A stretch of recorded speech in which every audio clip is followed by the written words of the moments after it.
Vous savez, ce livre qui s'appelle L'émergence économique des nations, définition et mesures, a été publié après 15 ans de recherche, parce que c'est une recherche que j'ai menée, mais j'ai eu à le présenter dans beaucoup de conférences. J'ai voulu le partager et résumer un peu toutes ces réflexions que j'ai eu à donner dans le cadre de cet ouvrage. Je compte faire une deuxième édition prochainement parce qu'il fallait sortir l'ouvrage vite par rapport à cette conférence.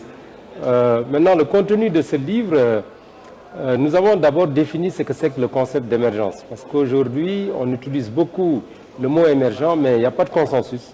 On a essayé de proposer une définition en partant des différentes théories du développement. Parce que ce qu'on connaît, c'est la convergence, mais on ne connaît pas l'émergence. Il n'y a pas encore dans les théories économiques la théorie de l'émergence.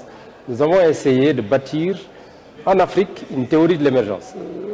C'est important que l'Afrique également produise du sens et propose des concepts au niveau international.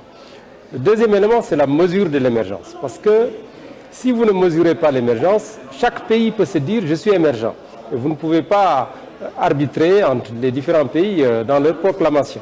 Mais si vous mettez des indicateurs, des éléments de mesure, demain, à intervalles réguliers, vous pouvez vérifier si le pays est émergent ou n'est pas émergent.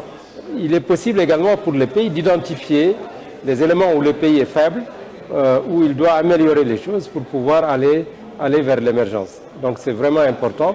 Et au-delà même de l'émergence, ce qui est important, c'est les conditions d'émergence. Donc c'est la pré-émergence. Quelles sont les conditions initiales, les réformes que le pays doit mettre en œuvre pour pouvoir aboutir à l'émergence.